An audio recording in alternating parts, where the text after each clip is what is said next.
Seperti yang kita semua tahu, main kamera handphone kita ni memang cantik bila selfie ataupun ambil gambar. Tapi bila check balik, position lari, tak masuk frame, gambar terpotong. Jadi banyak momen-momen terlepas dan tak sempurna.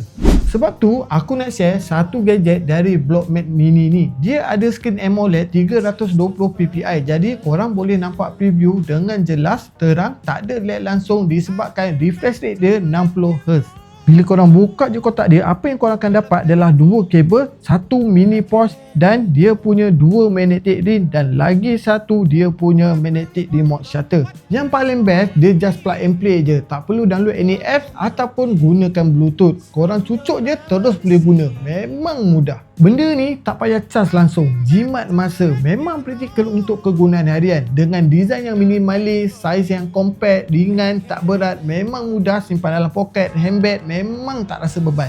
Dia support magnetic MagSafe. Even korang goncang-goncang macam ni pun dia tak akan jatuh. Dan dia punya remote shutter ni pun korang just boleh lekatkan dekat belakang ni. Dengan dia punya screen 60Hz AMOLED, bila korang swipe laju-laju pun memang tak ada delay. Tapi sayang 1000 kali sayang. Benda ni just untuk user iPhone 5 sampailah iPhone 16. Okay? Jadi kalau korang berminat, korang tekan link di bawah. Okay? Bye!